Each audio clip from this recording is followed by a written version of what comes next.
ಎಲ್ಲೋ ರೀತಿ ಎಷ್ಟೊಂದು ವಿಚಿತ್ರವಾಗಿದೆ ನಡೆಯಲಿ. ಈ ಜಗದೀಶ, ಈ ಗರತಿಯ ಹೃದಯವನ್ನೇ ನುಚ್ಚು ನೂರಾಗಿ ಮಾಡಿಬಿಟ್ಟೆಯಲ್ಲ. ನನಗೆ ಮೋಸ ಮಾಡಿದ ನಿನಗೆ ಒಂದಲ್ಲ ಒಂದು ದಿನ ಅನ್ಯಾಯದ ಬುದ್ಧಿ ಕಟ್ಟಿಟ್ಟ ಹಾಗೆ ಈ ಗರತಿಯ ಶಾಪ ನಿನಗೆ ತಟ್ಟದೆ ಬಿಡಲಾರದು. ಅದನ್ನು ನೀನು ನೆನ್ಪಿಟ್ಟುಕೋ ಜಗದೀಶ, ನೆನ್ಪಿಟ್ಟುಕೋ.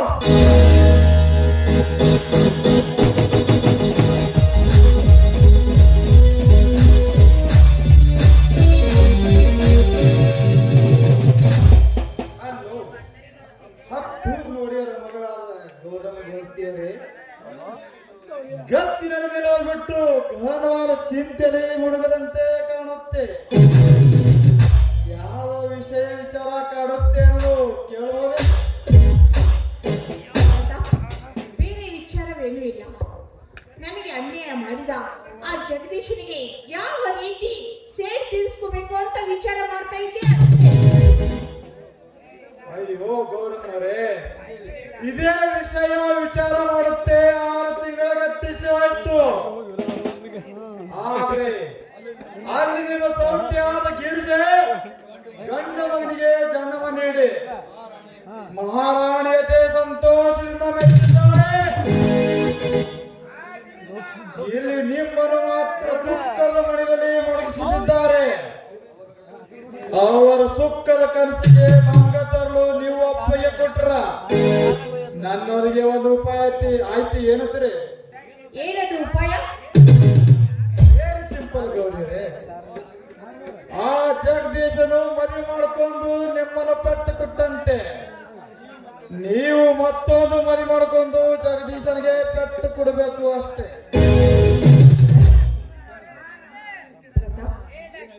ಏನ್ ಹೇಳ್ತಾ ಇದ್ದೆ ನೀನು? ಭಾರತ ನಾರಿಯಾದ ನಾನು ಸಂಪ್ರದಾಯ ಬಿಟ್ಟು ನಡೆದುಕೊಂಡ್ರೆ ಏನಂತಾರೆ? ಇದಕ್ಕೆ ಜನ ಒಪ್ತಾರೆ. ಇದು ಅಧರ್ಮ ಅಲ್ಲವೇ ಪ್ರತಾಪ್?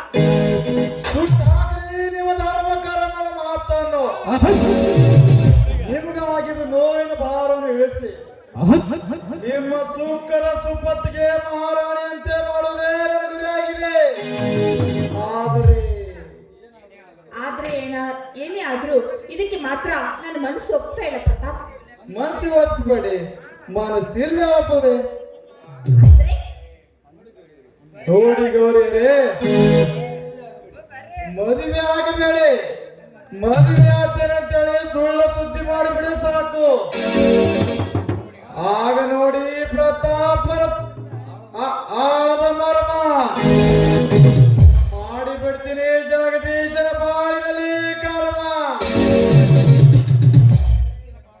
ಇದಕ್ಕಿಂತ ಹೆಚ್ಚಿನ ಬಾಣ ಬಿಡಬೇಕಾದ್ರೆ ನೀವು ಸ್ವಲ್ಪ ಮನಸ್ಸು ಮಾಡಿ ಪರಪುರುಷರ ತೋಳತಕ್ಕೆ ಬಂದಿವಾಗುದಂತೆ ನಾಟಕ ಮಾಡಿ ಸಾಕು. ಆಗ ನೋಡ್ರಿ ಪ್ರತಾಪನ ಆಟ ಮಾಡಿಬಿಡ್ತೀನಿ ಜಗದೀಶನ ಬುದ್ಧಿಗೆ ಮಾಟ. ಇದು ಸಾಧ್ಯ ಅಂತೀರಾ?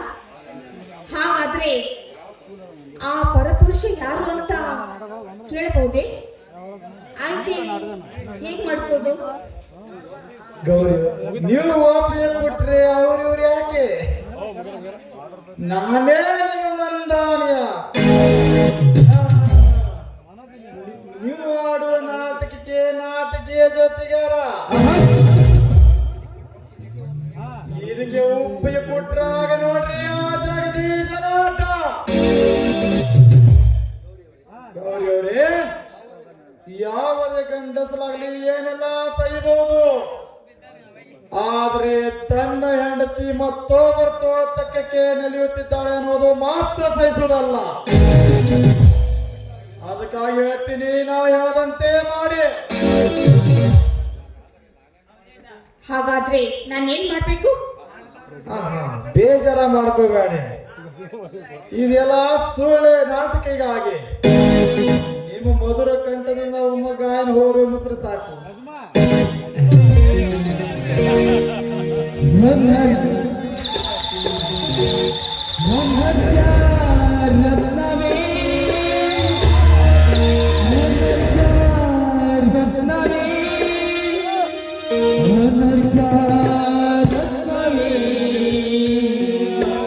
ಘನಶ್ಚ ರತ್ನವೇ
ನೋಡಿ ಪ್ರತಾಪ್, ಇದು ನಾಟಕ ಅಂತ ಹೇಳ್ತಾ ಇದ್ದೀರಾ. ಒಂದು ವೇಳೆ ಏನಾದ್ರೂ ಇದ್ರಲ್ಲಿ ನಿಮ್ಮ ಕುತಂತ್ರ ತೋರಿಸಿದ್ದೆ ಆದ್ರೆ ನಾನು ನಾರಿ ಅನ್ನೋದು ಮರೆತು ಹೆಮ್ಮಾರಿ ಆಗ್ಬೇಕಾಗುತ್ತೆ ನಿಮ್ಮ ಪಾಲಿಗೆ. ಅದನ್ನ ನೆನಪಿನಲ್ಲಿ ಇಟ್ಕೊಳ್ಳಿ.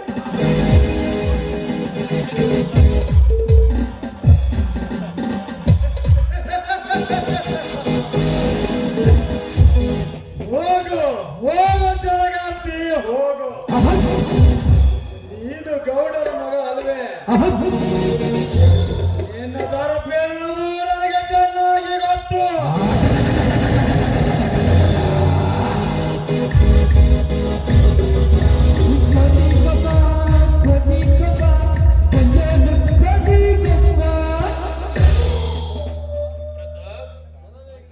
ಶರವೇಗದಿಂದ ಸಾಗುತ್ತಿರುವ ಈ ಭವಿಷ್ಯದ ಲೆಕ್ಕಗಳೆಲ್ಲ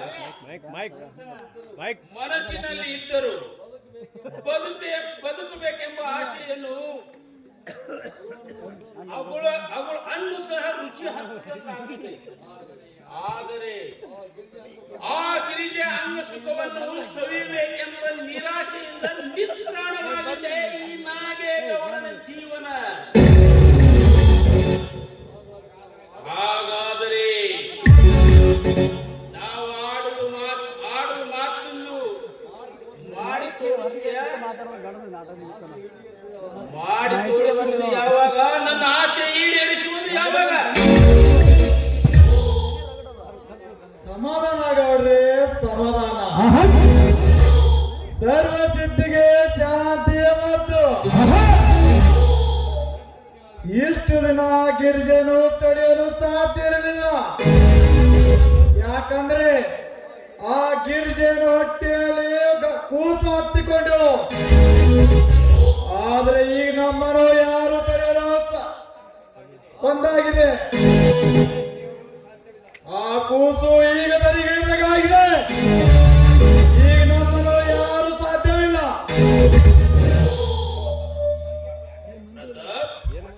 ಯಾಕೆ ಅವಳೊಂದು ಮಗುವಿನ ತಾಯಿ.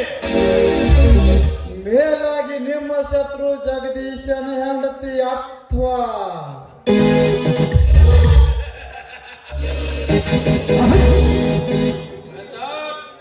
ನನಗೆ ಬೇಕಾಗಿರುವುದು ಅವಳ ಅಂಗ ಸುಖ, ಅವಳ ಚಾರಿತ್ರ್ಯ ಅಲ್ಲ.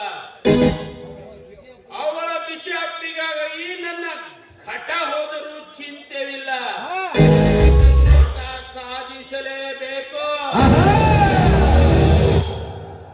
ನೋಡ್ರಿ, ಅಲ್ಲಿ ನೋಡಿ, ನಾವು ನೋಡ್ತಿರೋದು ಕನಸು ಅಥವಾ ನನಸು? ನಾವೇ ನಮ್ಮ ಕೈಯಾರೆ ಅಪಘಾತ ಮಾಡಿಸಿ ವ್ಯಕ್ತಿ ಮರಳಿ ಬರುವುದು ಇದೆ ಅಂದಾದ್ರೆ ಸಾಧ್ಯವೇ?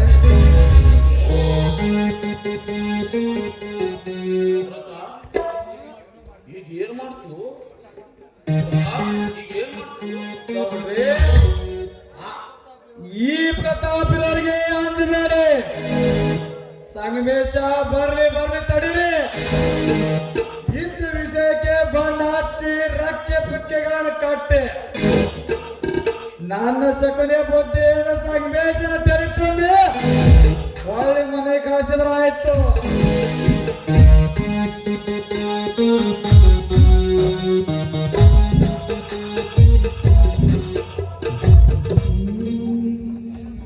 ಏನು ಗೌಡ್ರೆ, ಯಾವನಾಗಿ ನೋಡುತ್ತಿದ್ದೀರಲ್ಲ? ಸತ್ತ ಸಂಗಮೇಶ ಮರಳಿ ಹೇಗೆ ಬಂದ ಅಂದು ವಿಚಾರ ಮಾಡುತ್ತಿದ್ದೀರಾ? ಅದು ಒಂದು ದೊಡ್ಡ ಕತೆ. ಕಾರಕತ್ತಿನಲ್ಲಿ ಸತ್ತನೆಂದು ಹೇಳಿದು ನಿಜ, ಆದರೆ ಅದು ಸುಳ್ಳು. 4 ಜನ ರೌಡಿಗಳು ಬಂದು ನನ್ನ ಕಾರಿಗೆ ಆಕ್ಸಿಡೆಂಟ್ ಮಾಡಿ ಕಾರನ್ನು ನದಿಯಲ್ಲಿ ನುಗ್ಗಿದರು. ಆಗ ನದಿಯಲ್ಲಿ ತೇಲುತ್ತಾ ಹೋಗಿ ಮೇಣಗಾರಿಗೆ ಸಿಕ್ಕೆ. ಆಗ ನನಗೆ ಪ್ರಜ್ಞೆ ಇರಲಿಲ್ಲ. 6 ತಿಂಗಳ ನಂತರ ನನಗೆ ಪ್ರಜ್ಞೆ ಮರಳಿ ಬಂದಿತ್ತು. ನಾನು ಇದ್ದ ವಿಷಯವನ್ನು ಹೇಳಿದೆ. ಆಗ ಅವರು ನನ್ನ ಮಿಲಿಟರಿ ಅಧಿಕಾರಿ ಮುಂದೆ ಬಂದು ಹೇಳಿದ್ದರು. ಆಗ ನನ್ನ ಮಿಲಿಟರಿ ಅಧಿಕಾರಿಯವರು, ನೀನು ಸತ್ತಿದೆ ಅನ್ನೋ ಸುದ್ದಿ ನಿಮ್ಮ ಊರಿಗೆ ತಿಳಿಸಿದ್ದೇವೆ, ಬೇಗ ನಿಮ್ಮ ಊರಿಗೆ ಹೋಗಿ ಭೇಟಿ ಕೊಟ್ಟು ಬಾ ಅಂದರು. ಅದಕ್ಕಾಗಿ ಬಂದಿರೋದು. ನನ್ನ ಅಣ್ಣ ಮತ್ತು ನನ್ನ ಅತ್ತಿಗೆ ಹೇಗಿರುವರೆಂದು ಆತುರದಿಂದ ಬಂದೆ ಗೌಡ್ರೆ. ಸಂಗಮೇಶ್, ಅಲ್ಲ ಸಂಗಮೇಶ್, ನೀನು ಸತ್ತ ಸುದ್ದಿ ಕೇಳಿ ನಮಗೆ ಭಯಂಕರ ದುಃಖವಾಗಿತ್ತು. ಸಂಗಮೇಶ್, ದೇವರ ದಯೆಯಿಂದ ನೀನು ಬದುಕಿ ಬಂದಿರೋದು ನನ್ನ ಸಂತೋಷವೇನೆ. ಆದರೆ ಪ್ರತಾಪ್, ಯಾಕೆ ಏನಾಯ್ತು? ಆದರೆ ಎಂದು ಅರ್ಧಕ್ಕೆ ಹೇಗೆ ನಿಲ್ಸಿದ್ಯಾ ಹೇಳು. ಸಂಗಮೇಶ್, ನೀನು ಬದುಕೋದಕ್ಕಿಂತ ನಿಜವಾಗಿ ಸತ್ತಿದ್ರೆ ಬಹಳ ಚೆನ್ನಾಗಿತ್ತು. ಬದುಕಿ ಬಂದು ನಿನ್ನ ಅಣ್ಣನ ಕರ್ಮದ ಕಾರಣವನ್ನು ನೀನು ಕಣ್ಣಾರೆ ನೋಡಬೇಕೆಂದಿರುವೆ. ಏನಿದು ನಿನ್ನ ಮಾತಿನ ಅರ್ಥ?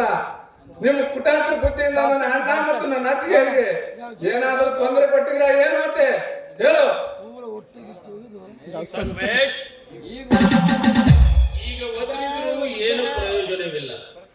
ಪ್ರತಾಪ್, ಏನು ಹೇಳುವುದು ಅದು ಎಲ್ಲ ವಿಸ್ತಾರವಾಗಿ ಹೇಳು ಈ ಸಂಗಮೇಶನಿಗೆ. ಹೇಳು ಪ್ರತಾಪ್, ನನ್ನ ಅಣ್ಣನಿಗೆ ಏನಾದರೂ. ಸಂಗಮೇಶ, ನಿನ್ನ ಸಾವಿನ ಸುದ್ದಿ ತಿಳಿದು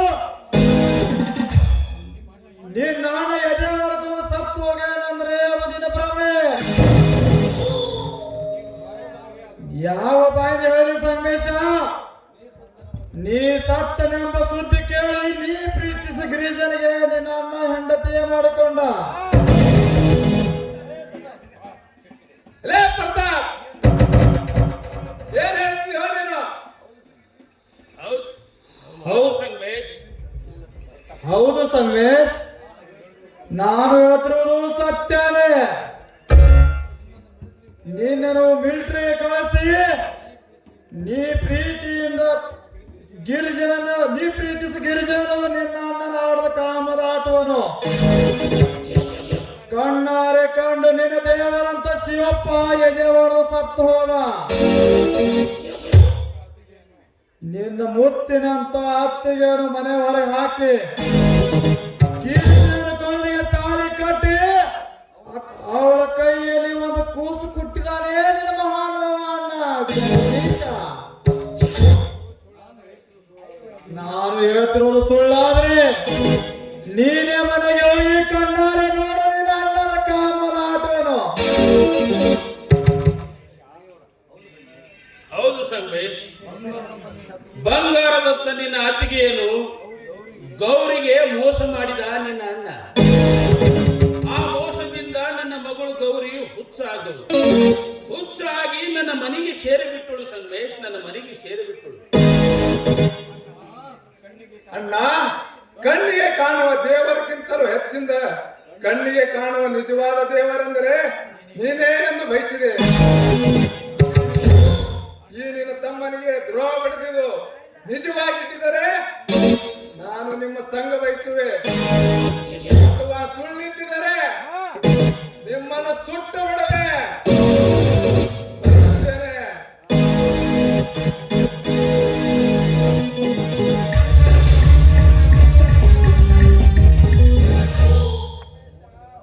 ನೋಡ್ರ ಗೌಡ್ರೆ, ಈ ಪ್ರತಾಪನ ಶಕುನಿಯ ತಂತ್ರನು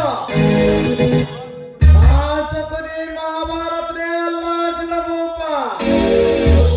ಆದ್ರೆ ಈ ಪ್ರತಾಪ ಜಗದೀಶನ ಜೀವನ ಶೈಲಿ ಅಲ್ಲಾಡಿಸಿದ ಭೂಪ.